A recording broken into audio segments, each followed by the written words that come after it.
Assalamualaikum warahmatullahi wabarakatuh. Alhamdulillah hamdan katsiran thayyiban mubarakan fih kama yuhibbu rabbuna wa yardah.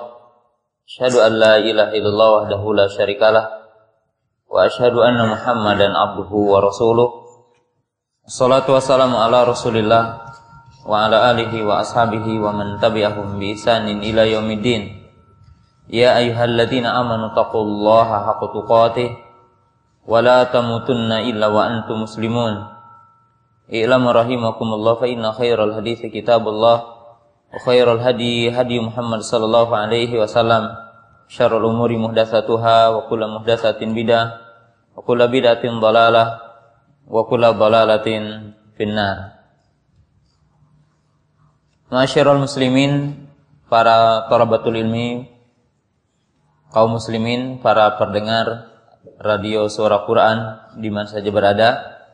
Alhamdulillah pada kesempatan malam yang berbahagia ini dengan izin dan kudrat dari Allah Ta'ala kita dapat berkumpul di majelis yang mulia ini, di tempat yang mulia ini dalam rangka kita thalabul ilmi, mudzakkaratul ilmi. Dan pembahasan pada malam hari ini adalah berkaitan dengan masalah azabul qabri, yaitu berkisar tentang azab kubur. Kaum muslimin, para jamaah yang dirahmati Allah Subhanahu wa taala, sebelum menjelaskan secara singkat berkaitan dengan azab kubur dan bagaimana azab kubur itu terjadi, maka saya ingin menjelaskan terlebih dahulu. Jadi hubungan azab kubur dengan masalah iman. Jadi hubungan azab kubur dengan masalah iman. Al-imanu bi adabil qabri wa na'imihi wa fitnatul qabri min dimni al-imani bi arkanil imani sittah. Wa huwa al-imanu biyaumil akhir.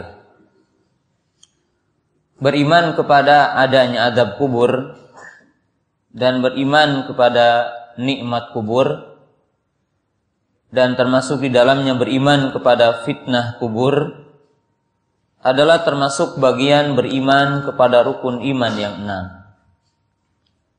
6, yaitu masuk kepada bagian beriman kepada yaumul akhir. Beriman kepada perkara yang gaib adalah beriman kepada yaumul akhir, yaitu hari yang berkaitan dengan pembalasan, yaitu berkaitan dengan masalah beriman kepada perkara yang gaib. Ahli sunnah telah memasukkan beriman kepada azab kubur aslun min usuli sunnah. Ahli sunnah telah memasukkan beriman kepada azab kubur dan beriman kepada nikmat kubur, beriman kepada fitnah kubur, termasuk pokok-pokok di antara sunnah. Walidzalika qala al-Imam Sufyan ibn Uyainah rahimahullahu ta'ala, as-sunnatu asyaratun faman kunna fihi faqad istakmala sunnah wa man taraka syai'an minha faqad taraka sunnah.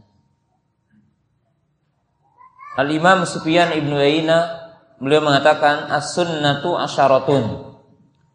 Sunnah itu ada 10. Yang dimaksud pokok-pokok sunnah ada 10. Di antara yang disebutkan oleh beliau adalah isbatul qadari, taqdimu Abi Bakrin wa Umar, wal imanu qaulun wa amalun yazidu bi ta'ah wa yanqusu bil ma'siyah, al-Qur'anu kalamullah, wal imanu bi isbati adabil qabri wal haudi wal mizan wal hisab was sirat.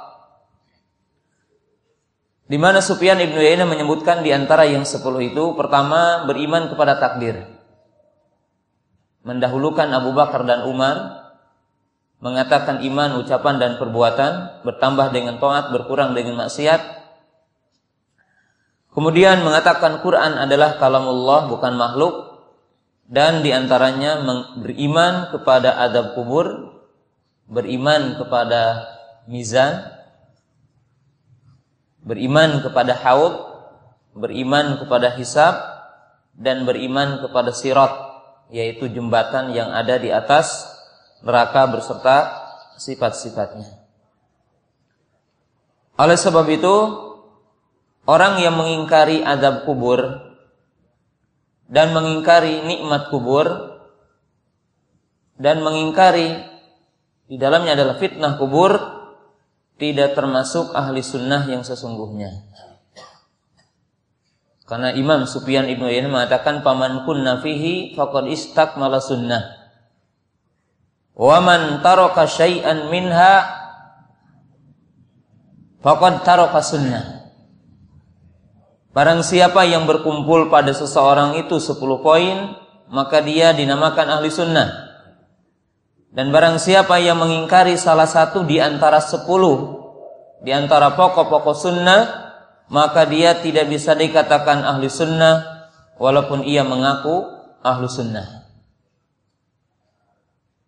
Dan hampir seluruh ulama yang mengarang kitab akidah atau menamakan kitab mereka dengan sunnah, seperti Imam Al-Bahari Syarh Sunnah, Al-Imam Al-Lalakai adalah Syarh Sunnah, kemudian Al-Imam Ahmad dengan menamakan kitabnya Usul Sunnah, maka seluruh ulama yang mengarang kitab sunnah, yang dimaksud sunnah dalam kategori usuluddin, maka mereka semuanya menetapkan masalah keimanan berkaitan dengan azab kubur. Jadi di sini dua perkara yang harus dipahami dulu oleh kita. Pertama, beriman kepada azab kubur, nikmat kubur, fitnah kubur adalah bagian dari beriman kepada perkara yang gaib, beriman kepada hari kiamat. Kemudian termasuk usul sunnah, yaitu pokok-pokok sunnah. Dan termasuk min alamati ahli sunnah isbatu adabil qabri wa na'imiha wa fitnati al-qabr. Jadi di antara ciri ahlu sunnah, di antara pokok-pokok sunnah adalah beriman kepada azab kubur, beriman kepada nikmat kubur, dan beriman kepada yang dinamakan dengan fitnah kubur. Nah, itu perkara yang harus kita imani. Nah, kemudian setelah kita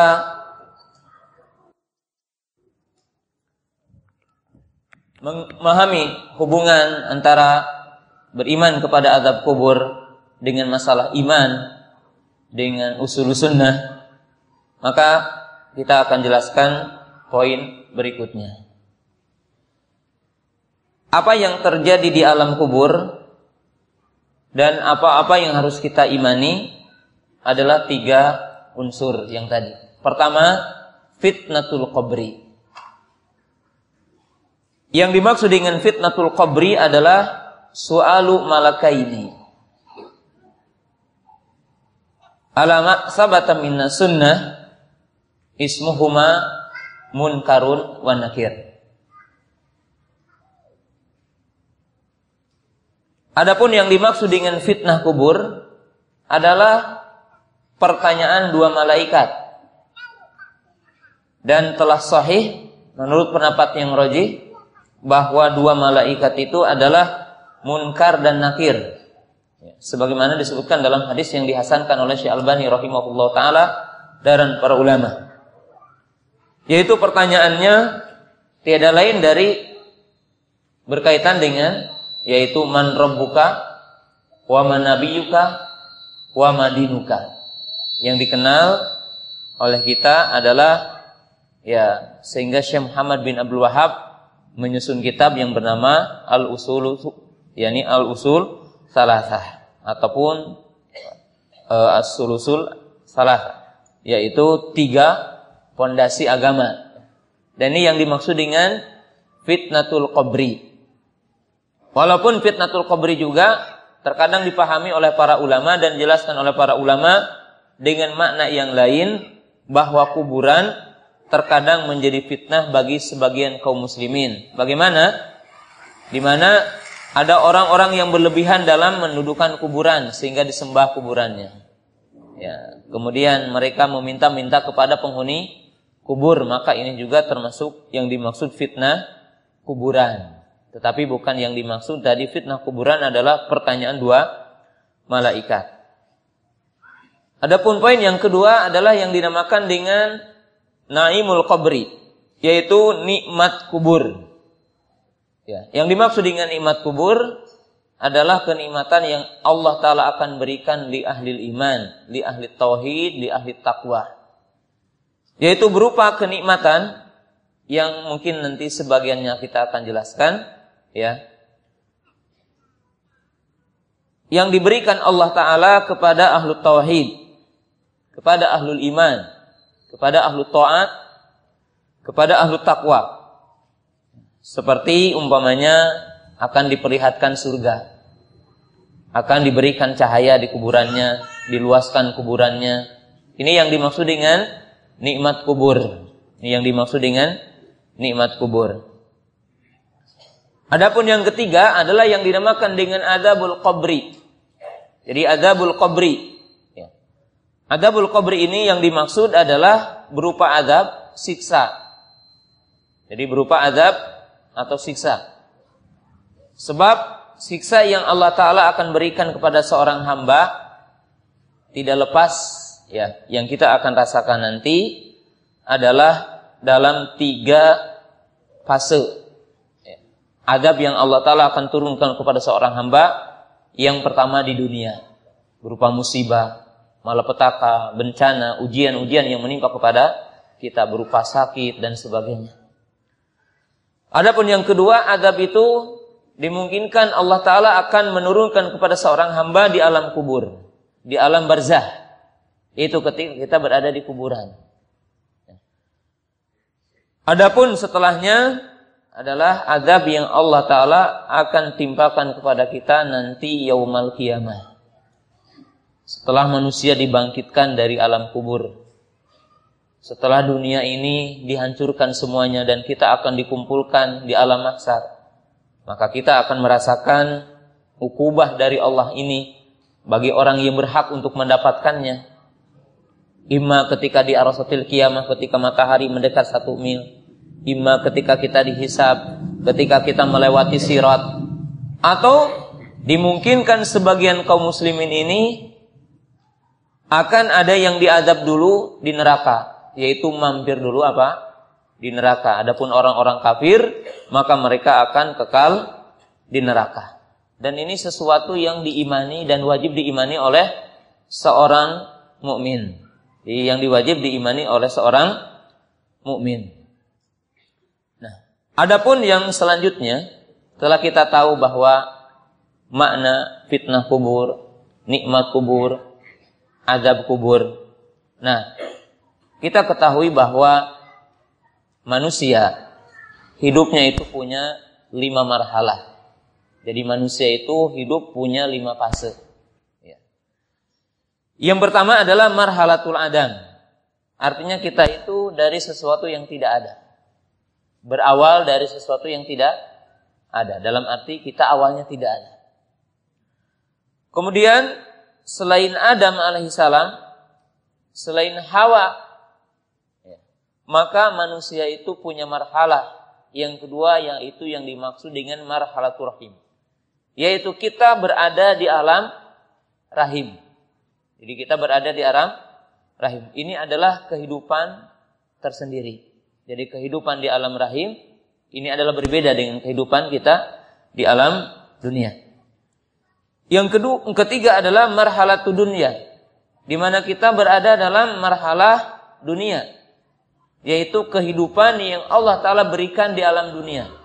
Sejak kita dilahirkan ke muka bumi ini, dikeluarkan oleh Allah Ta'ala ke muka bumi ini.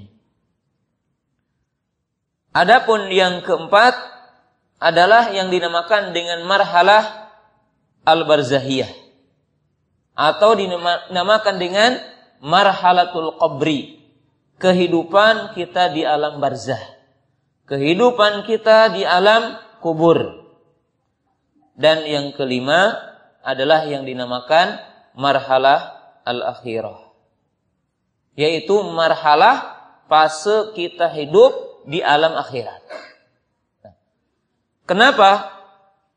Setidaknya kita memahami 5 poin ini, agar kita punya mukadimah untuk memahami tentang azab kubur, atau nikmat kubur, atau yang dinamakan dengan alam kubur. Para jamaah, para thalabatul ilmi yang dirahmati Allah Subhanahu wa taala, kita ini punya 5 fase. Yang pertama yang dinamakan marhalatul adam. Kita awalnya adalah tidak ada. Allah menciptakan Adam alaihissalam dari tanah, dan Allah Ta'ala menciptakan kita semua dari air, sebagaimana disebutkan dalam ayat-ayat Al-Quran. Kemudian kita punya marhalah yang kedua adalah marhalah yang dinamakan kehidupan di alam rahim. Maka hidupnya kita di alam rahim adalah berbeda. Kemudian yang ketiga kita marhalah dunia, yaitu kehidupan di dunia. Yang inti kehidupan di dunia adalah kita beramal, laksanakan perintah Allah, menjauhi larangan Allah Ta'ala. Sedangkan yang keempat adalah marhalah barzahiyah, yaitu kehidupan di alam barzah. Nah, setiap fase ini walaupun dinamakan dengan hidup hayah, yaitu dunia, alam rahim, alam dunia, alam kubur, alam akhirat, maka dari semua ini punya khasais, punya mumayyizat, artinya punya kekhususan dari hidup ini. Punya sifat yang tersendiri. Sifat hidup kita di alam rahim berbeda dengan sifat kita hidup di alam dunia. Sifat hidup kita di alam kubur berbeda dengan sifat kita hidup di alam akhirat. Muqaddimah ini sederhana tetapi memberikan faidah yang sangat agung. Bagaimana?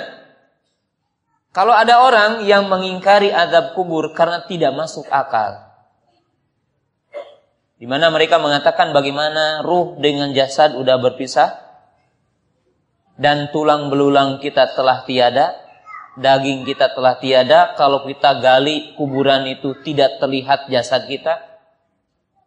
Lalu bagaimana kita akan merasakan nikmat kubur, dan bagaimana kita akan merasakan azab kubur bagi yang berhak untuk mendapatkannya? Ini tidak masuk akal. Maka jawaban yang singkat, sesungguhnya dalam setiap fase kehidupan itu punya sifat tersendiri.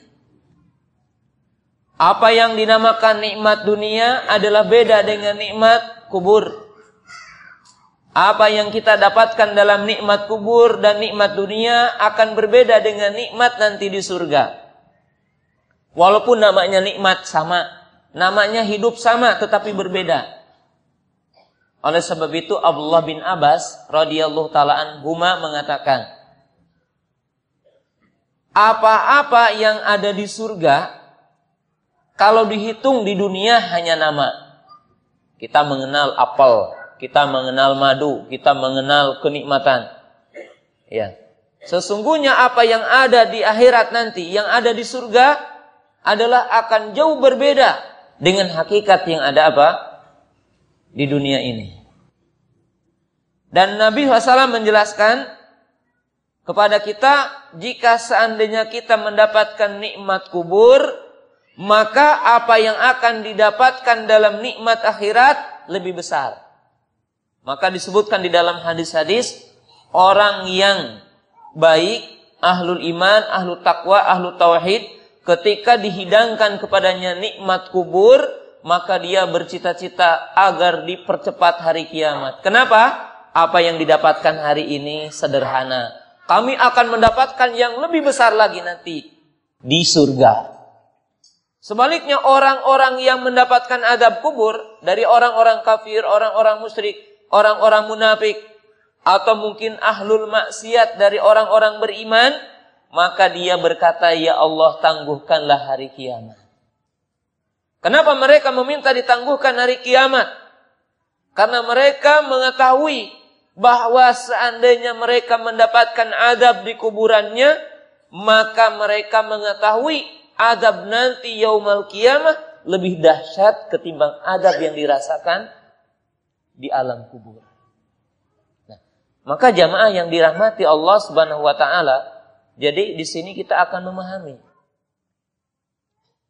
perbedaan arti hidup dan hakikatnya, perbedaan nikmat dan hakikatnya. Maka tidak boleh kita mengukur alam kubur dengan apa yang kita lihat sekarang di dunia. Tidak boleh kita menimbang tentang apa yang akan terjadi di kuburan dengan ukuran kita, akal kita, perasaan kita. Disebabkan setiap sesuatu berbeda hakikatnya, tergantung diidhofatkan, dinisbatkan kepada apa. Kita mengatakan hidup alam rahim, kan berbeda dengan dunia. Kita katakan hidup di dunia dengan hidup di alam kubur, berbeda. Kita mengatakan hidup di alam kubur dengan hidup di akhirat, berbeda. Maka setiap masa itu, setiap sifatnya adalah berbeda. Sehingga tidak bisa diukur dengan akal kita.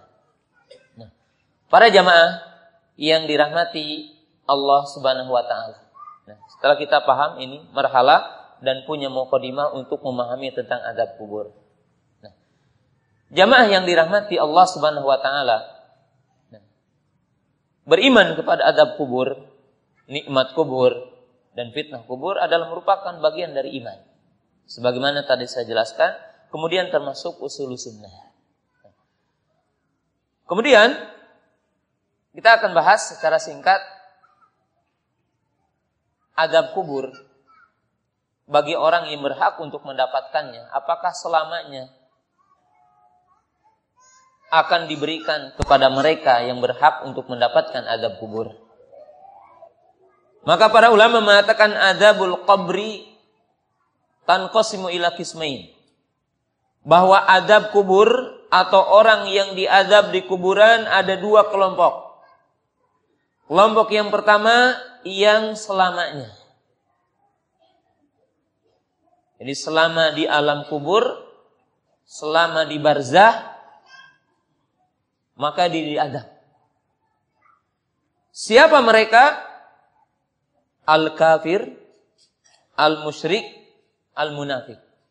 Yaitu orang kafir, orang musyrik, orang munafik. Maka mereka akan selamanya mendapatkan azab. Sehingga dinyatakan di dalam hadis-hadis dan ayat bahwa keluarga Fir'aun, artinya pengikut Fir'aun, akan dihidangkan, diperlihatkan kepadanya api neraka setiap hari. Dan orang-orang kafir itu akan melihat setiap hari neraka. Sehingga mereka menjerit.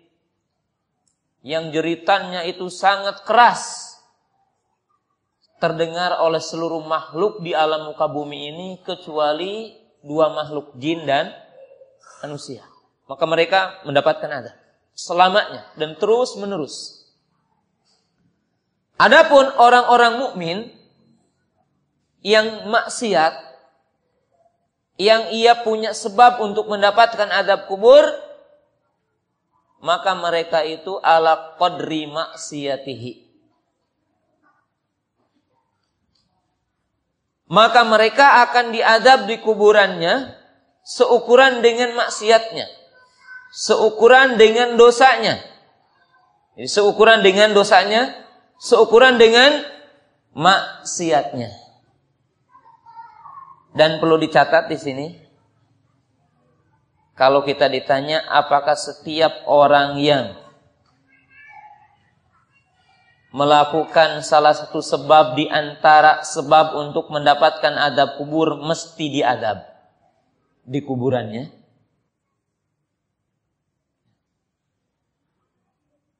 Kalau kita umpamanya mengetahui salah satu adab kubur karena melakukan apa? Namimah. Nanti kita akan jelaskan secara singkat. Kedua, umpamanya karena tidak membersihkan dari air kencingnya. Ketiga, umpamanya karena dia melakukan gulul. Artinya mengambil harta rampasan sebelum apa? Dibagikan.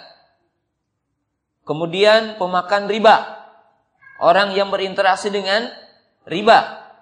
Di antara mereka berhak untuk mendapatkan azab kubur. Lalu pertanyaannya, apakah setiap orang yang melakukan salah satu sebab untuk mendapatkan azab kubur mesti diadab di kuburannya? Maka ikhwatu iman yang dirahmati Allah Ta'ala, jawabannya tidak mesti. Berbeda, setiap orang yang melakukan amal soleh, setiap orang yang melakukan kebaikan mesti diberikan ganjarannya, mesti diberikan pahalanya, mesti diberikan janji Allah kepadanya. Baik di dunia ataupun di alam kubur, kenikmatan, ataupun nanti yaumul kiamat.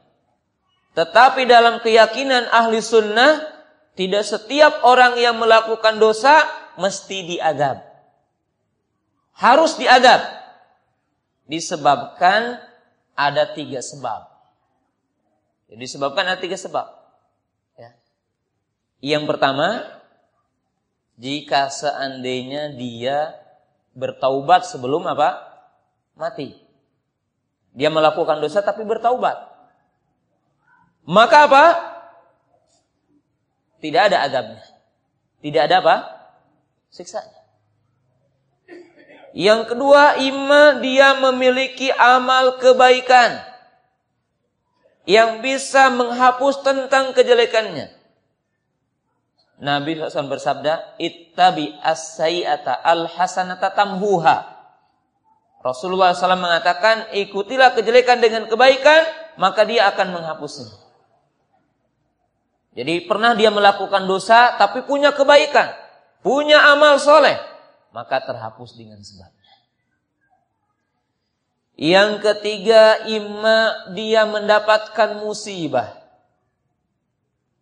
di dunia ini, sakit, apa saja musibah, lalu dia bersabar, maka setiap musibah yang menimpa kepadanya akan menghapus dosanya dengan sebab kesabaran. Nah, ini yang datang dari sebab dirinya sendiri.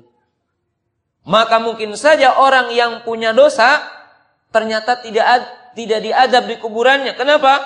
Karena ada sebab dari dirinya yang bisa menghapus kesalahannya. Yang kedua, sebab dari saudaranya. Sebab dari saudaranya. Adapun sebab dari saudaranya, adzan dulu. Ya. Nanti kita tangguhkan ya. Kita tangguhkan insyaallah ba'da isya. Ya. Sampai di sini dulu. Subhanallah.